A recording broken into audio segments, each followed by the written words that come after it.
Maybe not. Oh.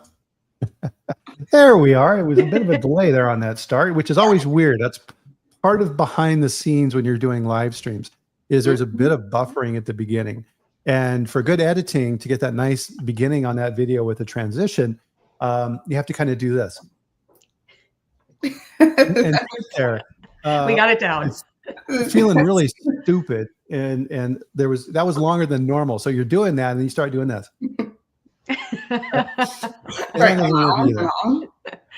Probably more than anybody wanted to know. Anyway, good morning, everybody. My name is Bryan Armentrout with the Food Leadership Group, and this, of course, is Food Safety Chat Live, where we live stream every Friday at 8 a.m. Mountain Time, 10 a.m. Eastern, and we talk about all things food safety.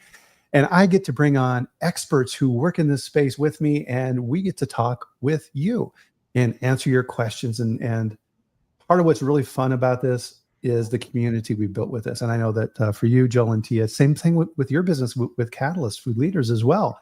And it's very gratifying because I think part of what we've done in our spaces is kind of broken out of that, oh, I'm working in quality, I'm all by myself in the company, and I feel like it's me against the world. And that's no fun.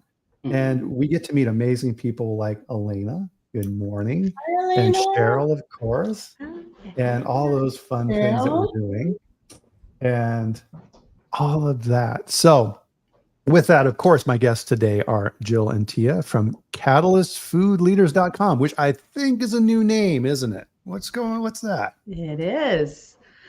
Yep. Well, we love food safety, and a lot of our background is food safety, but being in food, what we found was that more than half the people that we serve and our clients are not in food safety. They're in R&D, they're in operations, they're in sales, they're in purchasing, they're in other areas, they're in convenience stores, they're in retail, they're in like food service, all across. Consulting, admins, we had so many different people in food. Yep. So we wanted to shift to better reflect, like, who do we all serve? Because people are like, you just do food safety. We're like, no, we do way more than food safety. Mm-hmm. Mm-hmm. That's smart. That's a really good distinction, because part of what we talk about here on the chat too is food safety is company wide. Procurement and operations, legal, marketing, everybody who touches the product in some way is involved with food safety. So good move. Here at the end of the chat as well, I've got your website pulled up, and we'll put that in for everybody to check out. Which I'm going to embarrass you a little bit, Jill. Jill did an amazing job. She built, when you go out there and take a look at this, she built this website. So that's not easy. So congratulations. Thank you. See, I told you I'd embarrass you a little. You did. This is what we do in food, right? We wear all different hats. And if we don't know that skill, we figure out, do we learn it or do we get help? And I did a little of all of it. So right. You got to wear a lot of hats, that's for sure. I know, look at all these people. There. Morgan, Corey, Elena, Chris, awesome. Joe. Hello, good morning. Isn't it so cool? We're getting, with these communities that we're building, we now know, it's just not like a little LinkedIn picture, a little thumbnail and stuff like that. We actually know who these people are, which is really cool. Yes. And some of them come on our shows. Elena did an amazing job on mine, and I saw her on yours. So on our show this week. You, Elena. Yes. Definitely somebody to watch. Yes, it was a fantastic conversation. It was really good. And let's see, so on Elena's little comment there, she's got a little snowman and some snow. So definitely here, more down. I'm in Loveland, Colorado, which is north of Denver, but I'm seeing on the news this morning that they're getting some snow down that way. So stay warm, Elena. Up here, it's 28 degrees. And in typical Colorado fashion, ladies, by Sunday, Monday, it's going to be in the 60s. Whoa. Summer. Hello, summer. Yep. Oh, that's Minnesota summer. Okay. Exactly. Spring for you, I suppose. And so is it pretty chilly up there in Minnesota for you, Jill? Or? We are coming to a warm streak, but this week we had, I think with wind chills, it was like minus 34, minus 31. That was Monday, Tuesday, a little bit of Wednesday, but we're going to be like 20 today. Nice. Super exciting. It's a heat wave. We're hitting the heat wave. 50-degree change. And I remember, there's nothing worse when it's really super cold like that, is that worry that your pipes are going to freeze. That's that's true. That's the biggest problem. And Jill, how's your weather in Maryland? Me? I should not even complain because of how cold you all are, but we are in the 30s and it is like cold to the bone. So there's snow happening around us. We got a little snow flurries yesterday, but snow is happening around us. So I think that's bringing like this chill. But we're in the 30s. I think we're gonna get maybe in the 50s next week when the heat wave is sort of coming through. So it's kind of moving through for all of us then. Okay. Yeah, I'm ready for summer though. Yeah, me too. The weird thing in Colorado is we get most of our snow in March, April, even into May. So interesting. you think you're through it, and then it gets you. Right, exactly. It's all good. We have what we have. That's right. Absolutely. Only one day at a time. So everybody, please join us for a drink of your favorite beverage. Yes. Cheers. Cheers. I'm calling out Tennessee. Tim, you're in Tennessee. I know, Tim. Yes. Nice. Gotta love the Vols. All right. I hate to do this to you, but here it comes. We have things to talk about. We do. We do. Gotta do the dad joke first. Gotta do the dad joke. Okay, here we go. Jill and Tia, if you are blind, what is the worst thing that you can read in Braille? I don't know. Any guesses in the chat? All right. Do not touch. I'm not sure what's worse, the answer or the sound effect. Oh, no. Wow. They're all perfect. Wow. Wow. Okay. That's if someone's out there collecting dad jokes, I think that's a good one. There's two. I found an awesome source for dad jokes on YouTube. There's two guys, and they sit in like a garage, and they have like two chairs, and they have like a cooler there. So it's like a couple bros hanging out type situation, and they just absolutely laugh their asses off at their own jokes, and that's the best part because one guy's kind of got that laugh. He goes like that. That's the best part of the jokes, but they tell some really good ones. And so credit to them for that dad joke brought to you by those guys today. That's awesome. Morgan's like, you're deferring to the chat. Hey, I'm using my resources around me. There you go. That one's done. Phone a friend. No. So when we were coming up with our topic on Monday, the title we came up with was Leadership During Times of Crisis and Chaos. And we've got some crisis and chaos going on right now, don't we? There's all kinds of moving parts going on. I mean, and it even predates the current administration with Trump. I mean, a lot of the reorganization with FDA started before this. Oh, yes. And getting a hold of FDA, if you had an issue with them, one of my clients had an issue we were working through with some labeling. And it was really hard. They weren't responding. And organizations within FDA that we've been used to forever, all of a sudden said, oh, we're no longer called CIFSAN. We're called something else. And we're like, okay, well, what are you called? And they're like, we don't know. And pretty much all communication has kind of stopped. And that's kind of weird. And we're working through all of this. And I think, it's kind of easy to be overwhelmed and say, right. And kind of that deer in the headlights type thing and you don't do anything because you're not sure which way to go. And that's kind of our subject for today. So we're kind of be wide roaming here. And I would love to hear in the comments as well, guys,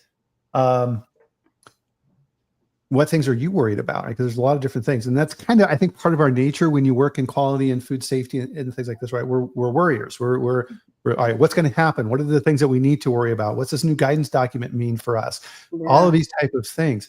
And here's the interesting piece. And I think this really comes into the people side of what we do is within what we do, within organizations, we're really seen as the source of stability and continuity. And we have the standards. Here's what these are. Here's what we need to do.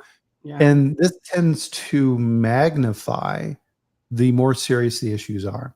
So from my personal experience, I know that because I've gone through and managed large class 1 recalls, you're essentially running the company in those types of situations. Everybody is looking for you for that leadership and guidance. And that stability is super important. And you need to recognize that that burden and that mantle falls to you in those situations. And it's not even necessarily those big, oh my God type situations. It's day to day as well too, isn't it? Yeah, it is. It is. You know, when there is chaos or even perceived chaos, that's when leadership matters the most. It's like all the things you've been practicing as a leader, right? All the relationship building, all the strategy and vision you've been putting together, all the conflict management. Like this is when it pays off if you've been doing the work. And we know because we created Catalyst and we have worked with our clients and we've talked to so many food organizations, is that we just don't prioritize leadership development the way that we should in the industry. And when things happen, right, when chaos around us happens, we're humans, right? We have things happening in our personal lives, we have things happening at work. And if we haven't been practicing leadership skills and soft skills or human skills, then we will default back to, right, our natural human behavior, which is to right? To scream and run around with our heads cut off, like our heads are cut off, or we hide, right? Mm-hmm. Or we're ready to fight.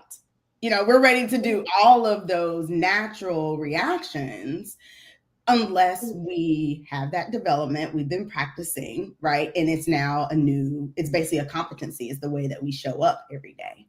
And unfortunately, we haven't been doing that work. And as more and more chaos comes, as silence continues, right? Even from our regulatory bodies, it's just for the organizations that have been investing in it, we will see that they're in a better position. For the ones that are currently investing in it or trying to now, right? It's a reaction, but they're getting what they need. And then there's ones that won't. And we will also see what happens in those situations. Yeah, that's a good point. And that I want to emphasize what you had said there as well, because the crisis can also become an opportunity. This is your opportunity to step up as a leader. If there's a crisis going on in the organization, people are, they're looking around for somebody to step up. And you just can't go into it blindly. You have to do like everything else that is done in life that you're successful at, and that's practice and have an understanding in those situations. And, the perfect example of that is a recall situation. Most companies don't practice. They don't get together their crisis team and say, okay, well, we have this scenario. Let's work through it and see how we respond to this. Mm-hmm. So it's just like anything in life, basketball teams or anything. You have to practice these things so that if it does happen in real life, you're prepared. Mm-hmm. And that's critical. And so many people just say, oh, we'll deal with it. It happens. Big mistake. Big mistake, yeah. Well, I think even recognizing some of the signs when you're in these moments of uncertainty or crisis. So I think about when I hear people say, gosh, I wish someone would give us communication. I wish someone would know this. I wish we had heard this sooner. Or even we do that ourselves. Like, I wish leadership would tell us more about this. Or I think every time we step into that space, that's a great training ground to go, maybe I'm the someone. How can I be the someone? You may not know necessarily what that all will look like, but if you're feeling a need for, I need some communication, I think, Bryan, like you said, that's a great time for you to think, can I step into this spot and help fill that? And how would that look? And how would I do that? Absolutely. And one of the things that I learned from those recalls is that it's really important to have a person who handles the communication. Because what I found during the first issue that I had is, so I was trying to run the recall and everybody was coming to me for information. So the CEO was like, what's going on? What's going on? And, the owners of the company, what's going on? What's going on? And FDA is trying to get me on the phone. And as a result, I couldn't get anything done because all I was doing was trying to update and meet the demands of the people who were asking me. I'm like, okay, in the future, I'm going to have essentially kind of like at the White House, right? Where you have the press secretary who comes out. I need to have that person who then communicates. And to your point, Jill, in those type of situations, you can't over communicate, right? The more information you can feed to the organization to let them know what's going on, the lower you're going to be able to keep that stress level. Yes. I remember an issue. There was a recall in Nevada here a few years ago, pretty serious, with some alkaline water. This big trend with the alkaline water, and they screwed it up. And people were getting sick, and some people had to have surgeries on their liver. It was pretty bad. Wow. And they actually, the local news station got one of the employees on the TV and interviewed him.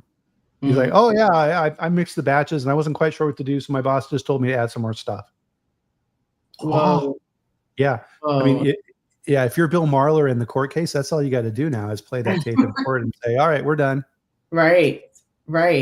You're absolutely right about that. And people sometimes, we downplay that communication is so important.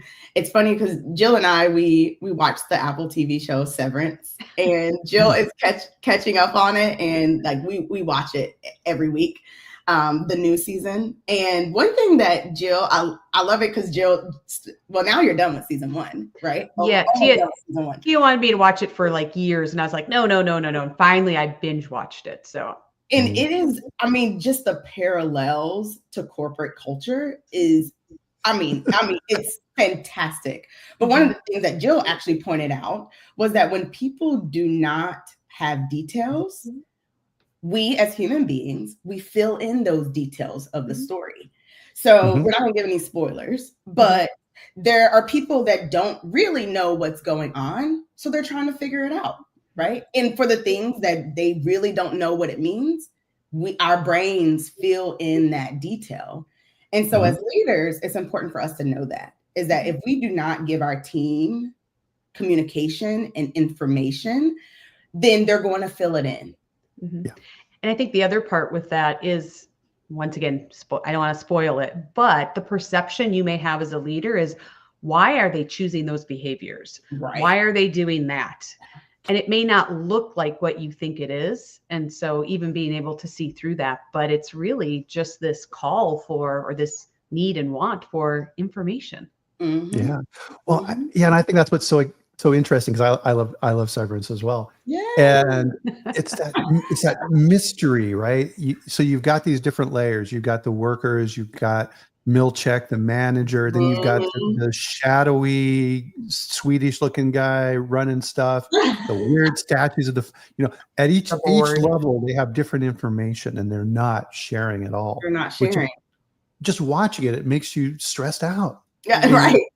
Oh my God, what's going to happen to him, right? And just this god awful work environment, and the fact that they killed Irving. Oh my God, no, I'm just kidding. Oh no, I didn't get to that episode. Right.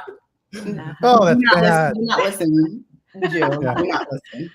But it's the sarcasm and the overplay of like the things that we experience at work when we don't have a good culture, when we don't have leaders that are able to step into that, or even leaders like Milchek, right? A little manipulative. But really, how do you navigate these things? And that in itself is so important as we think about uncertainty and crisis. Yeah. Those guys are insane, Tim. Absolutely. Not the time I want to stop watching, but now I just can't. I know, it's amazing. Elena, you also love Severance? I'm like, we need a watch party. Yeah. We need a discussion. Samarine always has good comments here. I often listen with intent when difficult decisions and conversations are happening to practice how I'd respond if needed to. Smart. Nothing worse than getting a direct question with nothing relevant to say. True. I'll add on to that, and this is always contextual, is sometimes it's okay to say, I don't know. Some people just can't do that, right? Their ego won't let them say, I'm not sure about that. Let's go find that out. That's hard for some people. That is. You have to practice doing that. You have to practice saying, I don't know, seeing what happens. Right? Like seeing what happens. Okay, it worked out. Let me try it again. Okay, let me, I should have known this information. What do I need to put in my daily routine or my weekly routine to make sure I'm up to date on this stuff? So the next question that comes, I'm more prepared for it. That's all the learning process. And if we're not practicing, then we never get to the point of, oh, let me do this a little bit differently so I'll know next time. Exactly. And I think this gets into our next point relative to our conversation, and Breen did a good job of transitioning this for us. Thank you. Is in order for you to be that pillar of stability, that person who's seen in the organization as, here's what's going on and here's what we need to do, which is incredibly powerful. Mm-hmm. You need to be scanning the horizon and seeing what's coming, what issues are coming, and not be surprised. That's one of the sayings I would always teach my quality managers is there's one thing, and this is true pretty much. I've expanded this, but I used to just use this for plant managers, is the one rule in the plant is never surprise the plant manager. Mm-hmm. You do not want to go into her office with information that's going to, but what? Why didn't you tell me this sooner type situation? Mm-hmm. Right? Over communicate again, back to your point, Jill. You need to work on those type of situations. And part of that is looking out and scanning the horizon. And that's kind of cool about what we do in quality and food safety is we get to stick our nose in all kinds of different stuff, right? Mm-hmm. So, procurement buys stuff. Well, guess what? We need to keep an eye on that too, because we need to be looking for trends. The example I use on here is sunflower oil. Before the Ukraine war started, did I know that sunflower oil mainly comes from Ukraine? Nope, I didn't know that. Right. And then all of a sudden, that resource for manufacturing dried up, and everybody was scrambling to try and find alternate sources, different types of oils or different suppliers. Right. Are these people trustworthy? You need to be ahead of that curve and not be surprised, and working with those procurement teams and saying, hey guys, seeing some trends out there relative to a particular ingredient. Maybe we want to reduce some risk in that area. Cocoa right now is going through major price increases. And so companies that have chocolate products are really hurting relative to those materials. Mm-hmm. Mm-hmm. Yeah, it reminds me, right now we have our technical leader boot camp cohort going on, and we just covered servant leadership. And one of the principles is foresight. Yes. Because as leaders, strong leaders have this foresight of understanding exactly what you're saying, Bryan, on what's coming on the horizon.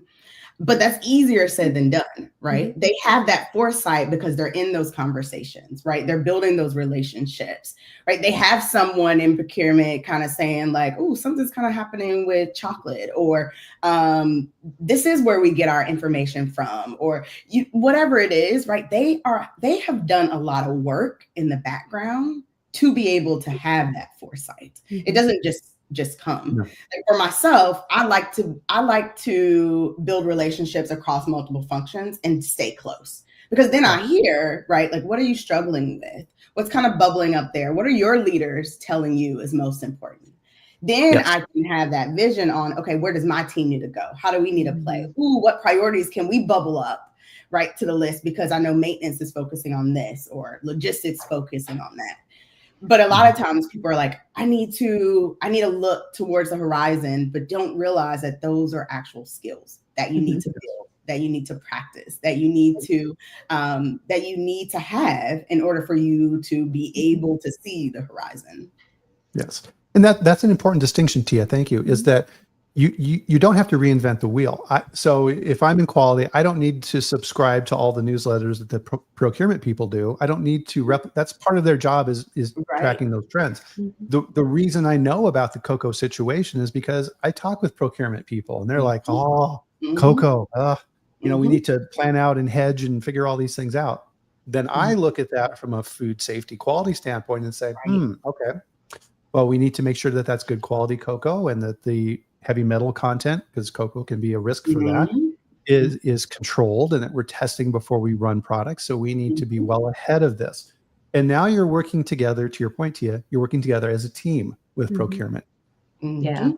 And that's something, Tia, since you mentioned boot camp, actually yesterday I was talking with someone from a boot camp, and we were talking about this challenge of like, how do you create the space though to have those conversations? Yeah. And that really requires us to step out of our doing mindset of like checking off the boxes to either adding the boxes that say, go spend time with these other areas, or really, being intentional about having those conversations differently than you have before. So once again, if we're doing it today and we're like, gosh, I'm not quite there, then it has to be intentional of like, what will I shift to move in the other direction? And Bryan, we talked when we got started, consistency. How do I do it consistently so that we can stay in that space? Right. Oh, yeah, super important. If you, especially in what we do in quality and food safety, if you are inconsistent, oh man, that's the absolute wrong message. The saying I use around that is, if you're coming to me for a decision on something, I'm running quality for a company, you should probably pretty much know what I'm going to say already, unless it's some weird one-off type situation. But for most things, it's like, okay, here's what Bryan's going to want us to do. Yep.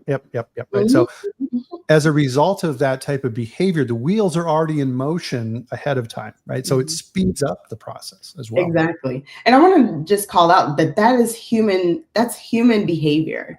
When humans, we expect consistency, right? Like we will fill in gaps because we try to understand what's going on, and we use what we know or what we think we know to fill in those gaps. And so like when someone's coming to ask you a question, they've already kind of thought about what Bryan might say based on the past. And when you shock them and say something totally different that doesn't align with what you've done before, now there's confusion, right? Now there's reasons. Well, why is Bryan saying this differently? Is he an inconsistent person? Is something else happening? Is he keeping something from me? Is he right? It could become a lot of different reasons around inconsistency, and that hurts as a leader, right? Like that hurts leadership, that hurts the people that's trying to follow that leadership. And so it's all connected, and it's all happening, right? Because we're human beings. And as humans, we have to realize, okay, this is how we would naturally respond to it. How do I respond to it as a leader to keep us focused on our goals, our path forward, right? Well-being and so forth.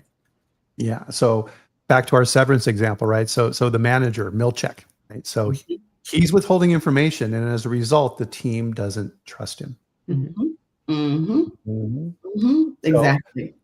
So one of the things that helps promote trust as well is promoting other people and what they do. So if you're not connected with Elena on LinkedIn, do so. She has a book club where you can read through books and everything else. And so here's a good recommendation from her, The Servant. I believe I have read that book. So thank you, Elena, for that. So yeah, that trust piece is super, super important. So all this chaos, all this crazy stuff going on, the political and regulatory world, right? If you spend any time on X, you can't keep up with all the different changes and everything that's going on. I was watching a little of CPAC, the Republican get-together type thing yesterday. And so Milei, the head of Argentina, was on the stage, and Elon Musk was on the stage, and he gave him a giant chainsaw. And Elon Musk is holding up the chainsaw and all these type of things. And it's kind of what's going on, right? And it's like, Doge is doing this, Doge is doing that. These people are laid off. I saw this morning that there's layoffs that are occurring now within the IRS. But you can't keep up all of this stuff. But you need to look at it through the lens of, okay, as we're talking about here today, the personal stuff and how this impacts us that way, but also the business side. How does all of these radical changes that are going on right now within our government, how are these impacting our work life? So as we referenced earlier, FDA, right? So imagine that you're working at FDA. How is this impacting you as someone working for that agency and your roles? Yeah, I was just talking to someone earlier this week, and we were talking about how, like, as an industry, right, we've been asking more and more of our regulatory counterparts, right? Like inspections and this and that, right? Like we've been asking for a lot of things that really the restructuring is supposed to fix, right? Things are supposed to happen. But now, right, those people are being impacted, right? Like you said, by layoffs, by shifts. They were already impacted by a new org structure that was not happening, right? We're still trying to lean on them as a business, but those people are going through something, right? Like businesses, we talk about the organization and the business, but that is really all people. And when people are going through things personally, and this is what you really learn through coaching and why we incorporate coaching into our programs, and why severance is such a good example of corporate culture is because we are not two different people, right? We're not who we are at work and who we are at home, and we cannot separate those things. So when someone is showing up to a job, and I mean, many of us, I'm sure many of us that's been listening have been through restructuring, have been through company layoffs, have been through those things. Are you effective at work if you think your job is going away? Are you effective at work if you were already burnt out, overworked, asking the organization for stuff, and then everyone around you is now gone? So now people are coming to you and you're already overworked. You already feel burnt out. And then then someone else is trying to lean on you. Like, these are people that's going through real stuff.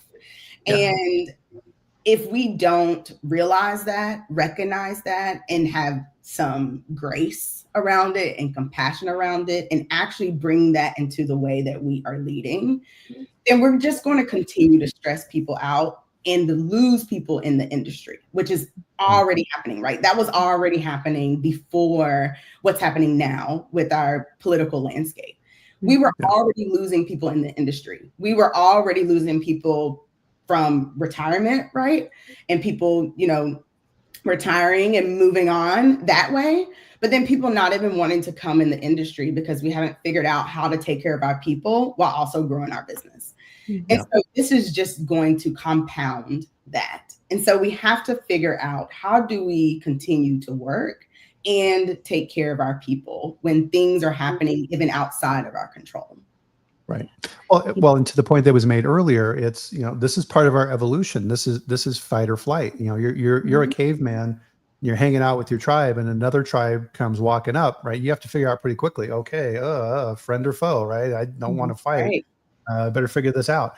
And that mentality, it kicks in from your amygdala, and that's our nature. And so if you're at a job, and to your point, you're looking around and there's nobody there, there's nobody in that cubicle, and you're the only person, and you're like, all right, better work on my resume. Well, because you're thinking about all those things that impact you personally, right? I've got 2 kids in college, and the car payment and the house and taxes are coming up, right? And that's all you're thinking about. You're stuck in that fight or flight mode.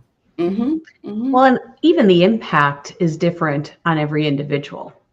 So what I've experienced personally is going to be different than somebody else who's maybe next to me on the line or in the office over, or virtually that I work with.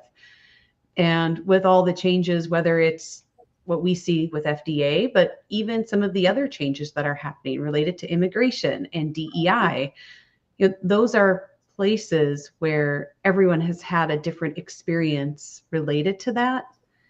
And when we use our experience, when we substitute our experience for theirs, we are shortchanging where they're at and not understanding. And so really, how as leaders do we even pause to say, how is this impacting you?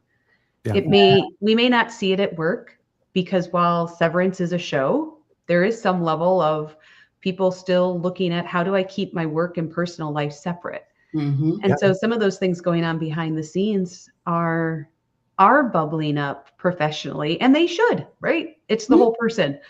But as leaders, can we be sensitive and empathetic and compassionate enough to be able to make space for that and help people be there? We can't always move them, but can we create space to let them know, here you are, and we are here to hold you in this space as well.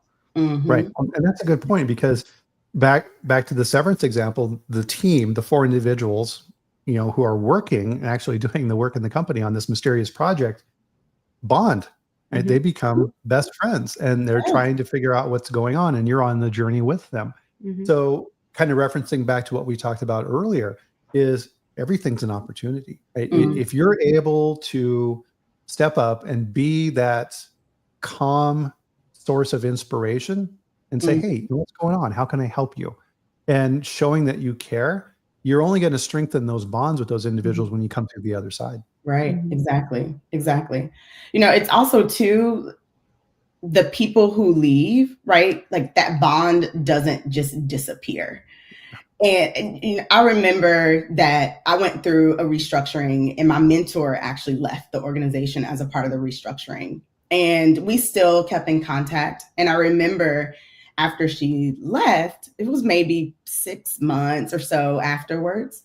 And we were talking, and it sticks in my mind. She said, this organization is not the only organization that has a good culture. And then it was like, oh, you're absolutely right. Like just that information, right, opened up possibilities for me. And that's a good thing, right? Obviously, it helped shape who I am today in my experience. And I'm very grateful for the different type of experiences I have in food. But I wouldn't have gotten that message internally, right? Because they're trying to retain me. Versus like people who have now seen other stuff, we now have different information to say there's more, right? There's more here. There's more to what we're working on. There's more, insert.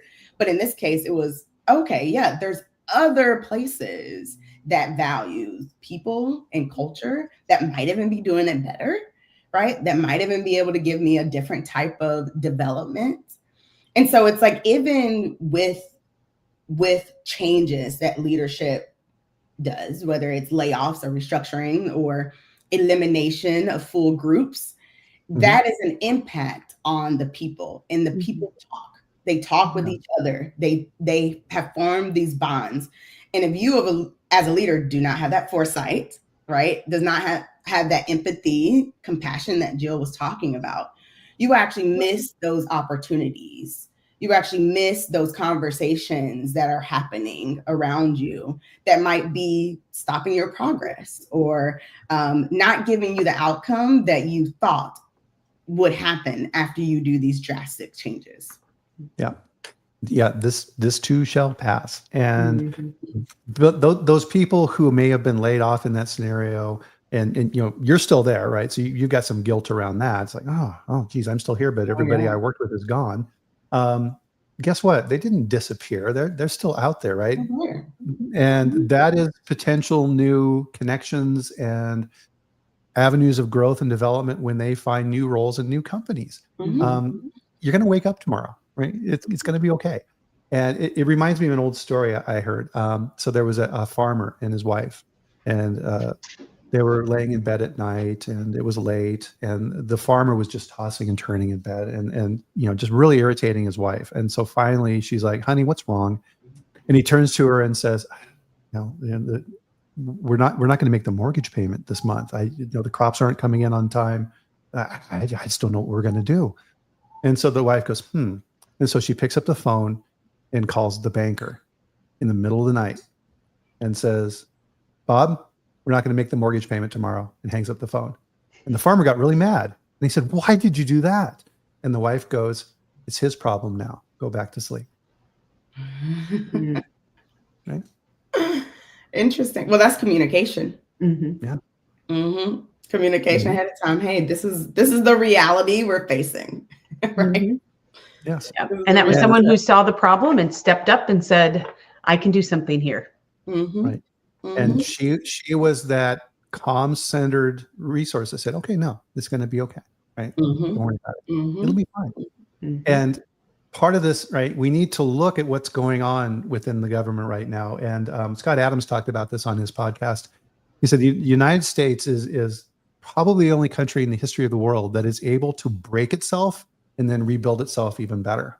Most companies break, and then countries break, and then they're done, right? They become a new country. We don't do that. And part of the approach that Trump and Elon are taking during this process is a business approach. And that is, and we know this very well from what we do, is sometimes you have to break things really bad and then find out what you really need and then bring that back. And we're seeing that, right? There's like, you fired these people who control this super important thing. Oh yeah, you're right. We shouldn't have. All right. Yeah. Bring them back. Right. Okay. And that's very stressful. Right? People see that, we see it from a position of needing resources within those areas of government. They're looking, to your point, Tia, these are people that are going through all this stress. But part of this is recognizing the pattern and the process of what's going on. And unfortunately, in what we do, right, we're technical people and we like order and all these types of things. Well, during times of chaos, that's all out the window. Which gets back to Jill's point. You have to prepare and practice and be ready mentally for these type of things. Yeah. I think it's one of the things I 100% agree with you, Bryan, in the sense of this is definitely a business approach. You know, what we would say is that we have to do business differently, right? Like we have to be people centric. And we have seen this in businesses, right? And you're right. Some businesses don't come back from this. And we don't know what the other side of this looks like yet, right? Like we don't. We are going to find out because, like you said, we wake up every morning. So we will find out what's going to happen at the end. But as organizations, right, as leaders of organizations, we have to be people focused. It doesn't mean that we can't move forward with our goals. It doesn't mean that, you know, we can't grow our organization. It doesn't mean that, you know, we can't do layoffs when we need to. Like those things are a part of business. But when you put people first and really think about their well-being, and really think about what is stressing them and really focus on your people, you will do things differently. And we need to do things differently. We see it in our retention numbers, right? We see it in our engagement numbers. We see it in the ability to even bring people into the organization. And eventually, right, people who have grown up in this type of leadership, they're eventually going to retire. And then we're going to have people who we have actually trained to say, don't take this from organizations, right? Don't take this from leaders. They're not going to take it, right? They're not going to be a part of it. And so we have, as leaders, we have to shift where we think about our people first, where we have to think about, we want this goal. How do we empower our people to do it? Or how do we set them up for success, even if they have to leave the organization? You know, I remember a manager I had to let go of, and she knew she wasn't doing well there. I knew she wasn't doing well there, but I needed to focus on her as an individual, because if she loses her job, how is she going to afford the things that she needs, basic needs, right? And so when I'm having this conversation, as I'm really working through a PIP, we're also having conversations about, what do you want to do next, right? It doesn't exist here for you. So what's next for you? How do I set you up for success, knowing you're going to transition out of the organization in 2 months? How do I support you going to your next step? The goals of the organization is still happening, right? We need someone in that role that understands food safety in a different way. Cool. That's where we're going to get. How do I take care of her? How do I take care of her as she transitions out of the organization? And we have to shift that thinking. It doesn't mean we cannot do our business goals. As a matter of fact, data shows that when we put people first, we succeed our business goals. So we know that it works, right? We know it works. We have the data. There's full organizations that this is the only thing that they track out there. And so we have the data. We as people, we just need to build those skills and do it so that our people don't feel this stress and chaos and things that make us stop or freeze or fight. Yep.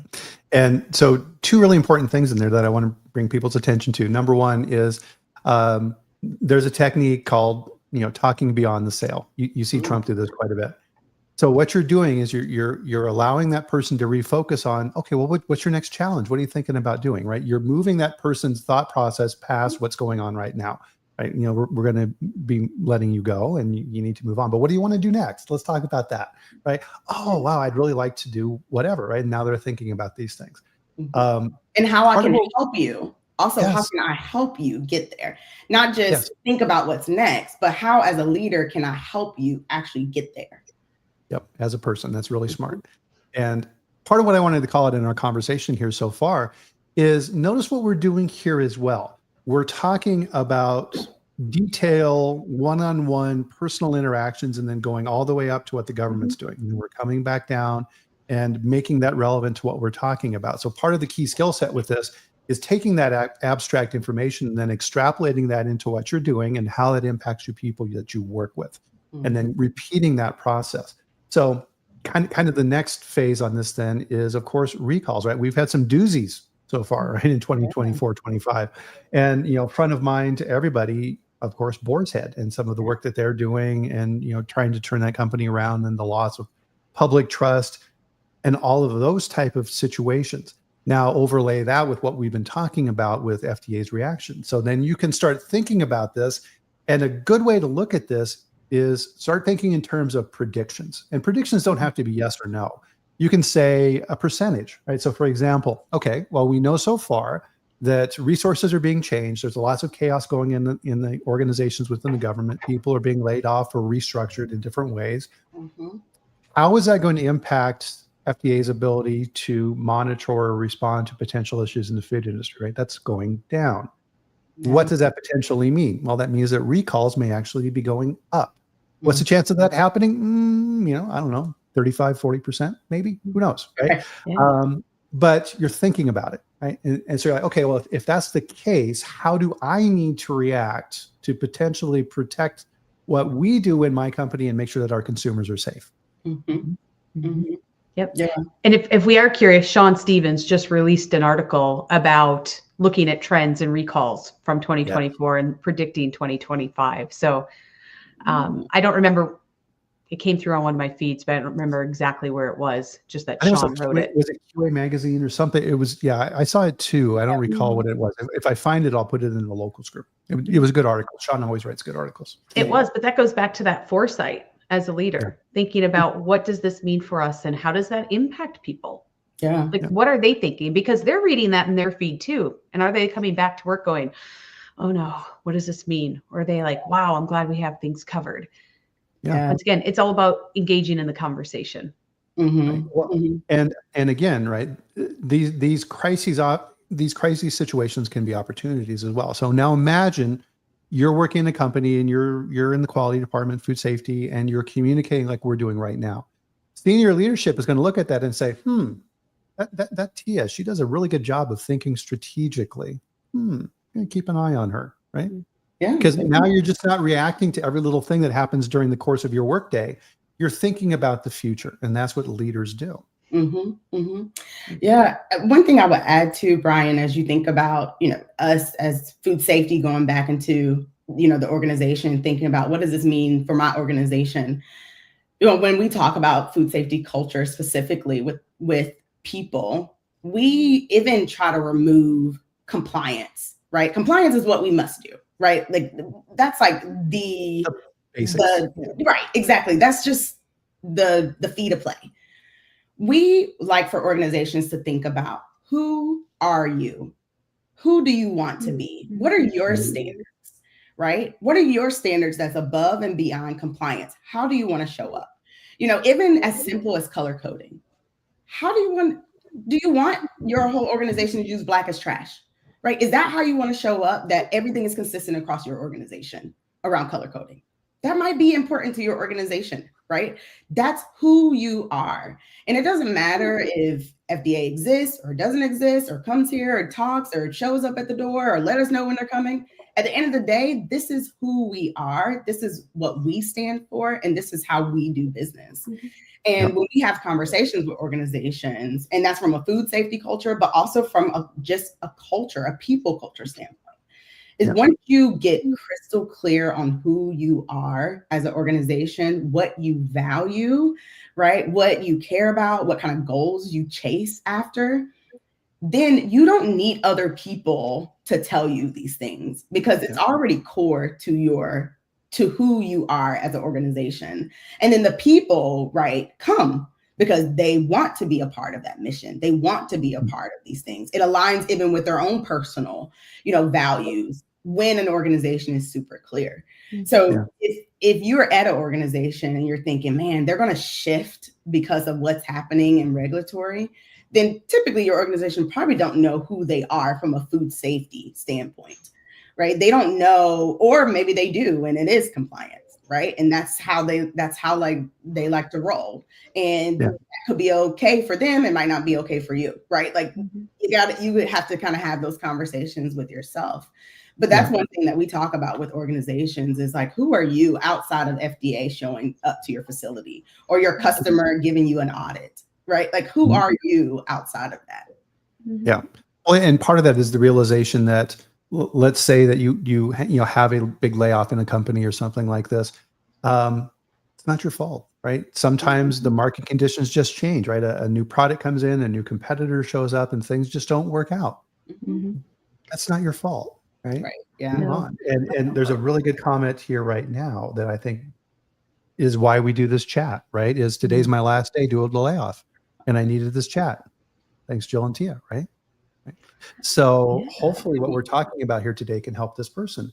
And, if you're involved in these type of situations, back to your point, Jill and Tia, as well, is how can I help that person, right? And that's being able to do that's an amazing feeling. And that's part of our responsibilities as people, right?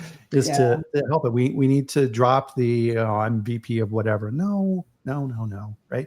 You're still a person and you have people that work with you and for you and all these type of things. How can you help them? Right. That's super important. It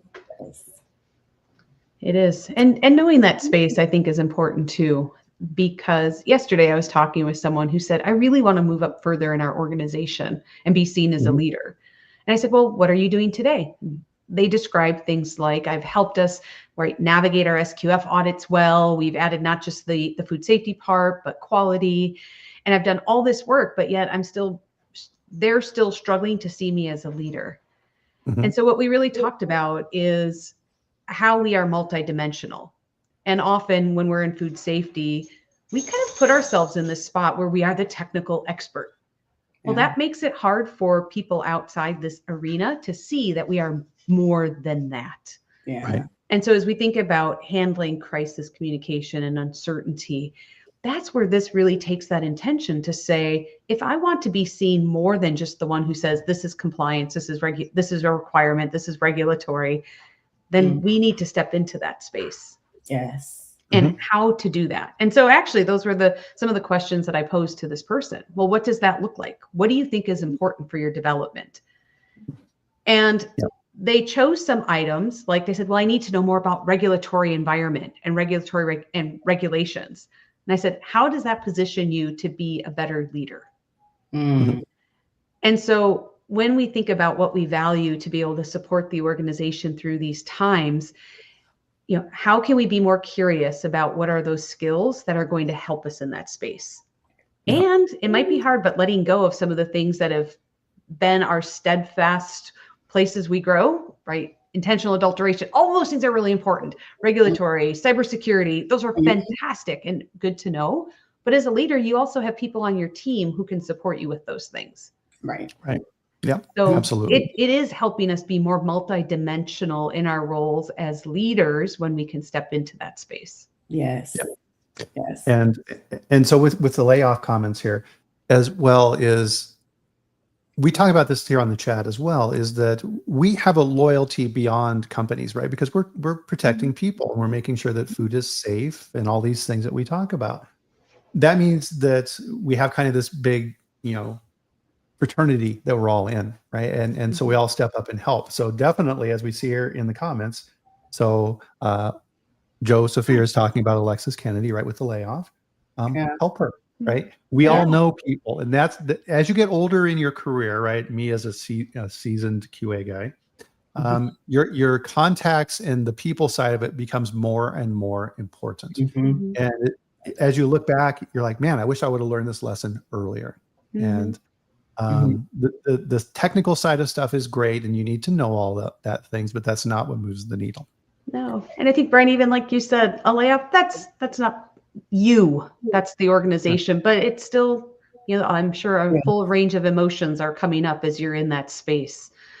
So as you said, the more as a community we can support, the better. And I'm going to put a plug in, Chelsea Tyus. If you follow her, she tags so many roles. So she's a great connection.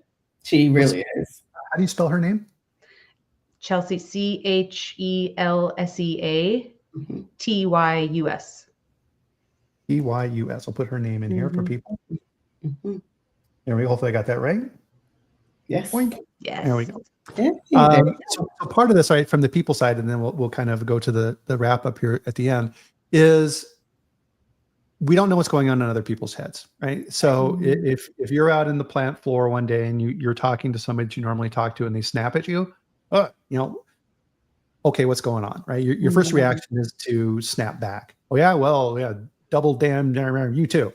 And then you damage that relationship. You don't know what that person's going through. Let's say that his child is sick, or maybe they're going through a divorce, or something is happening that you have no idea about. Try and put yourself in their shoes and say, okay, that's not a normal reaction for this person. Something's probably going on. Yes. And then, developing those skills, right? Obviously, you aren't going to immediately turn around and say, what the hell's up with you? What's wrong? Right? That's not appropriate either. Right? So building out those skills, very important. It is. And practicing that, right? Because like what you said, it's a natural human reaction that if someone comes at you, you're ready to go at them. Yeah. Right. But to get your mind to reframe it and say, wow, something's going on. I need to ask about that. Yeah. I need to ask about it and say, hey, like our interaction was a little different. Is something going on, or what's going on? Yeah. How can I help you? And even it's like, oh, wow. Yeah. And that can deflate that situation. And then they go, yeah, you're right. Sorry. And then you can have a conversation. So we're at the less than the 5-minute mark. So let's kind of summarize this for everybody. Fantastic conversation. I think a really timely one. What type of takeaways would you like to leave everyone with here today? I would say the first one is being people-centric as leaders. We truly believe that there's no business problem that cannot be solved with better leadership. Yeah. And if we are focused on our people, we will hit our goals.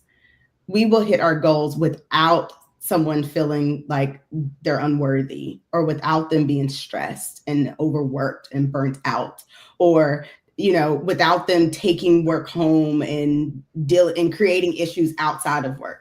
We can do that as leaders. And it starts with building those skills and practicing and honing in on them, so we are ready for those situations. And if you are in that situation right now, which many of us are, just because of the stuff that's happening around us, take the time to get the development you need so we can stop hurting other people in this process. So that's what I would say is number one. Well said. Yeah. I think Tim has actually hit on a little bit of what I would take away with as well, that, it starts with you.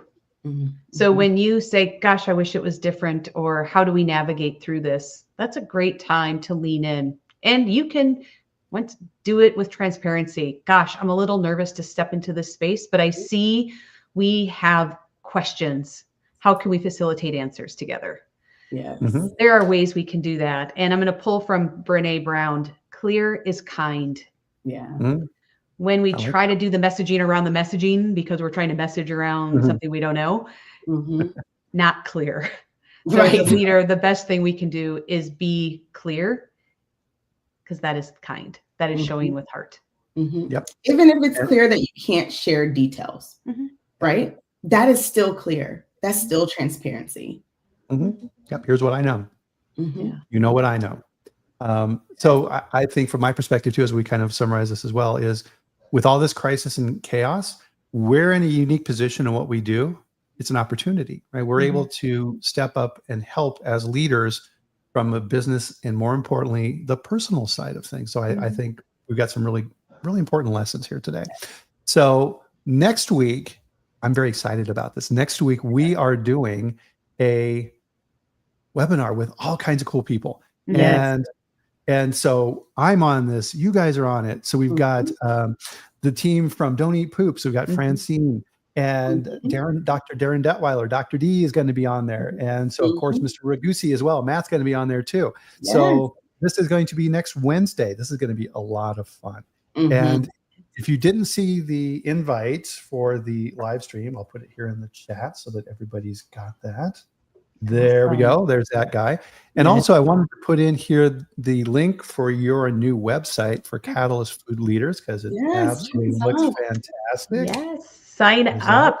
We have an announcement coming out next week. Mhm. It came out in our community yesterday, and I'll share it here with your group. But we're Mhm. hosting a leadership summit for people in food. There's Yes. never been one just for people in food, and that's going to be April 2nd. Mhm. So stay tuned. Jump on our email list because then you'll get the link to be able to sign up.